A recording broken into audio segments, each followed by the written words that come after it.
Lihatlah anak domba Allah. Mendengar apa yang dikatakan Yohanes, kedua murid itu pergi mengikuti Yesus. Tetapi Yesus menoleh ke belakang, melihat bahwa mereka mengikuti Dia. Yesus selalu berkata kepada mereka, "Apakah yang kamu cari?" Kata mereka, "Rabi," artinya guru, "di manakah engkau tinggal?" Yesus berkata kepada mereka, "Marilah dan kamu akan melihatnya." Mereka pun datang dan melihat di mana Yesus tinggal, dan hari itu mereka tinggal bersama-sama dengan Dia. Waktu itu kira-kira pukul 4.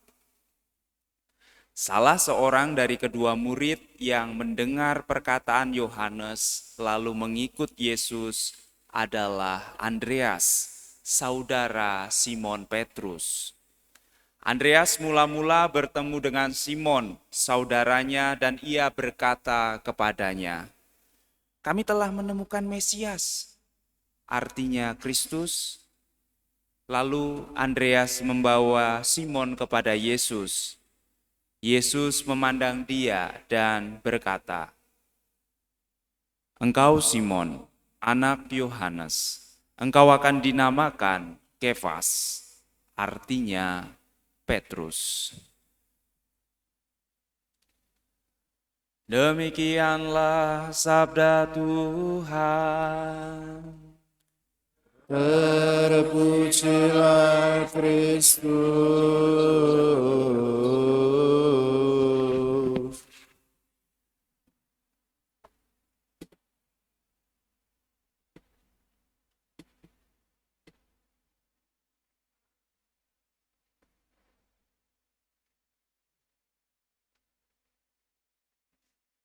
Bapak, Ibu, dan saudara-saudari yang terkasih, selamat pagi.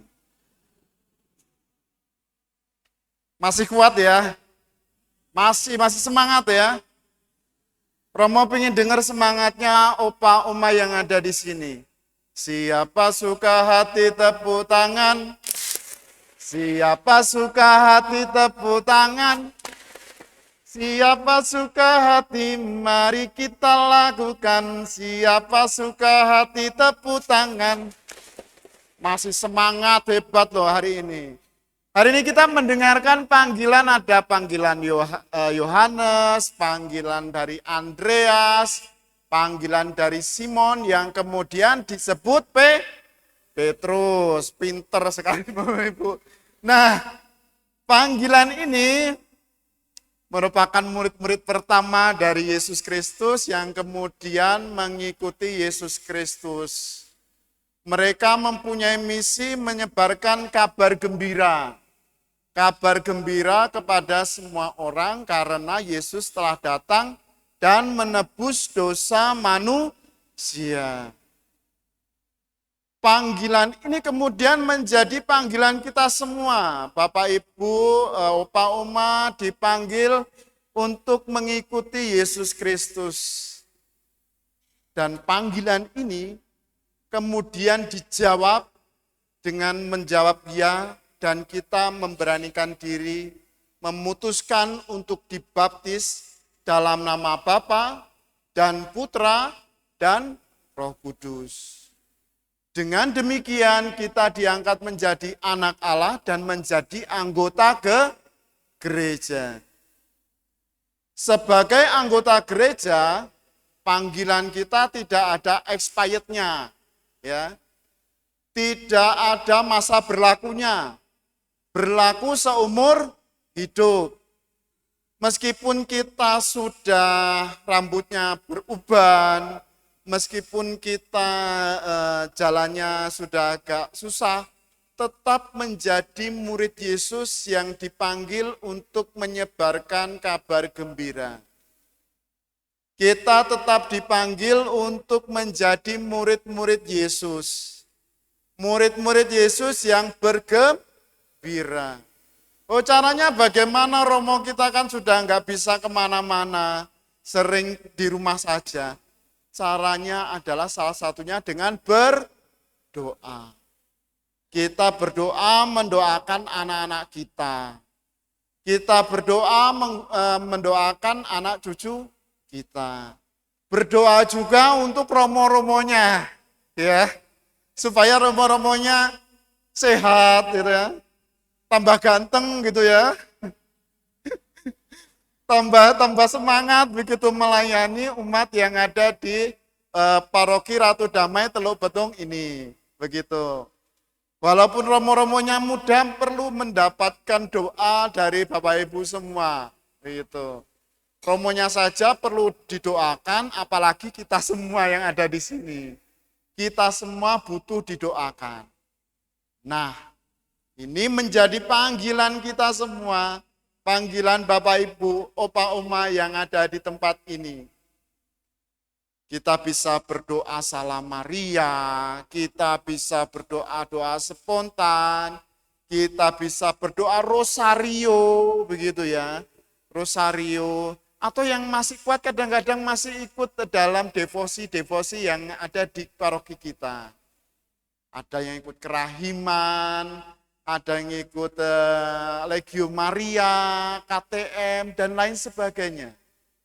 Salah satu jalan, salah satu bentuk kita, partisipasi kita sebagai umat Katolik yang ada di tempat ini. Setuju? Ya, kurang kuat kayaknya, beneran semangat ini. Setuju? Nah, begitu. Kita selalu diberikan kesempatan. Dan inilah kesempatan kita untuk menjadi murid Yesus. Melayani orang-orang yang ada di sekitar kita dengan doa. Selain itu kita juga masih mempunyai banyak hal yang dapat kita lakukan untuk berpartisipasi bersama orang-orang yang ada di sekitar kita. Berbagi pengalaman, ya. Tentu saja pengalaman Opa Oma ini lebih banyak daripada kami, ya. Karena Opa Oma pernah merasakan muda, yang muda belum pernah merasakan tua, begitu ya. Jadi pasti banyak pengalaman-pengalaman yang belum pernah kami alami. Dan hal ini, pengalaman-pengalaman iman dapat dibagikan kepada siapa saja ya.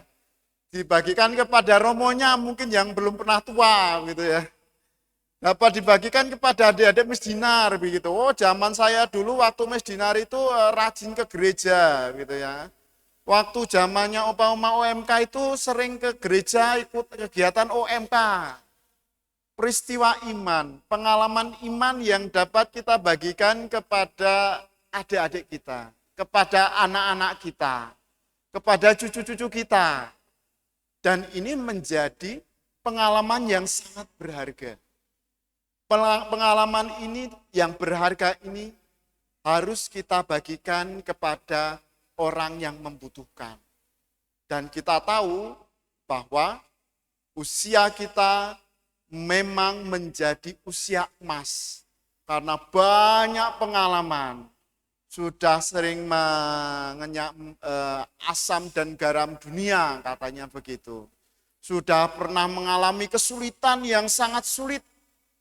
Tetapi juga pernah mengalami kebahagiaan yang sangat membahagiakan banyak orang. Dan ini kemudian yang harus kita bagikan kepada semua orang. Sekali lagi bahwa hidup kita adalah sebuah kesempatan. Kesempatan untuk berbagi, kesempatan untuk berdoa, kesempatan untuk mendoakan orang lain. Dan ini menjadi semangat kita bahwa kita masih dapat berperan, masih dapat berpartisipasi dalam hidup menggereja. Dan hal ini yang perlu kita tanamkan dalam hidup kita. Suatu kesempatan ketika saya berada di luar, saya misa bersama di panti jompo. Di situ semua orang jompo, termasuk suster-susternya, komunitasnya itu, pikonya itu, pimpinan komunitasnya itu sudah berusia 80 tahun. Tapi 80 tahun dia masih tetap semangat untuk memimpin. Lalu ada juga bapak-bapak yang usianya kurang lebih 85 tahun, 85 tahun, sudah menggunakan tongkat, tetapi masih semangat untuk melayani. Jadi dia tetap ikut misdinar, walaupun usianya sudah tidak muda lagi, dia tetap ikut misdinar dan tugasnya hanya satu, mendampingi Romo masuk, bacaan ketika lagu pembuka, dengan Romo keluar ketika lagu penutup. Itu saja, tetapi itu sangat berguna. Di masa tuanya, di masa dia yang sudah tidak muda lagi, dia masih berperan dalam hidup menggereja. Nah, mari Bapak, Ibu, dan saudara-saudari yang terkasih, kita juga ingin berperan dalam hidup kita, dalam hidup menggereja, baik di lingkungan kita masing-masing, di gereja maupun di masyarakat yang ada di sekitar kita. Sehingga kesempatan yang kita dapatkan sungguh-sungguh menjadi kesempatan emas bagi kita. Nah, Bapak Ibu tahu ya lagu Hidup Ini Adalah Kesempatan ya? Tahu ya, kita nyanyi bersama ya. Mari Mas.